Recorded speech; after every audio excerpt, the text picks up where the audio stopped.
बिस्मिल्लाहिर्रहमानिर्रहीम। आज हम जिस परिंदे की बात करेंगे इसको पेंगुइन कहते हैं। ये नस्ल के अतबार से परिंदों में शुमार होता है। खुराक इसकी गोश्त है, ये गोश्तखोर जानवर है।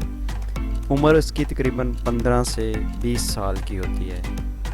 रहायश अपनी झुंड में, कॉलोनी में इकट्ठे मिलजुल के रहना ज़्यादा पसंद करते हैं, चूँकि ये बहुत इंतहाई ज़्यादा कम टेम्परेचर में -76 डिग्री पे भी ये अपनी रिहाइश कर सकता है। और इसका जो वज़न है वो तकरीबन 88 पाउंड तक हो सकता है। कद इसका 45 इंच तक बढ़ सकता है। 1850 फुट तक गहरा ये गोता लगा लेता है पानी में और तकरीबन 20 मिनट तक ये पानी में रह सकता है। इसकी बर्फ़ में चूँकि इंतहाई ठंडा अंटार्कटिका का इलाका है जहाँ पे ये पाया जाता है और इंतहाई सर्द मौसम में ये सरवाइव करता है। खून जमा देने वाली सर्दी होती है। -76 डिग्री बहुत ज़्यादा सर्दी होती है। जब मादा अंडे देती है तो नर जो है ना उन अंडों को अपने पैरों के नीचे दबा के उनको हीट देता है और भूखा प्यासा एक जगह पे खड़ा रहता है तकरीबन 2 माह तक।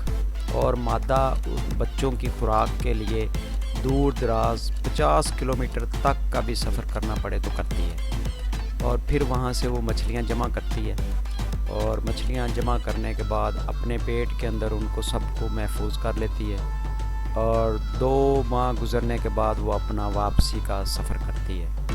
और जब वो वापस आती है तो तब तक बच्चे अंडों में से निकल आते हैं और वो खुराक फिर उन बच्चों को देती है और अपने वो जो नर होता है उसको फिर आज़ादी मिल जाती है। वो अपना शिकार के लिए वो जाता है और वो जो मादा होती है बच्चों की निगहदाश्त वो करती है फिर। और इस तरह से वो अपनी ज़िंदगी को सरवाइव करते हैं। वो जो खुराक लेके आई होती है वो अपने बच्चों को देती है।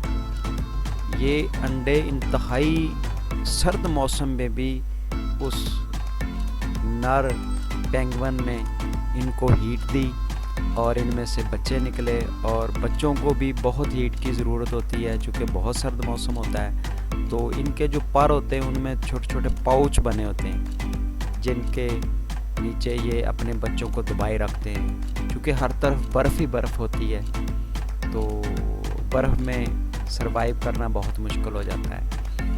तो बच्चों को बचाने के लिए ये गर्म रखते हैं। जब मौसम थोड़ा सा तब्दील होता है, ग्लेशियर पिघलता है तो फिर हर तरफ पानी हो जाता है। तो बर्फ़ पिघलने के बाद जो पानी होता है फिर बच्चे उसमें अटकेलियाँ भी करते हैं, घूमते फिरते हैं और अपना शिकार खुद हासिल करने के काबिल हो जाते हैं। और इस तरह से ये जानवर अपने बच्चों की देखभाल करता है और परवरिश करता है। तो अल्लाह पाक की शान है कि कैसे इस जानवर को अल्लाह पाक ने खूबसूरती भी दी है और इतनी हिम्मत और ताकत भी दी है कि इतने ठंडे मौसम में ये सर्वाइव कर सके। अगर मेरी वीडियो पसंद आए तो मेरे चैनल को सब्सक्राइब कीजिएगा और कमेंट्स कीजिएगा, लाइक कीजिएगा, शेयर कीजिएगा। शुक्रिया। अल्लाह हाफिज़। अल्लाह पाक आपको अपने हिफ्ज़-ओ-अमान में रखे।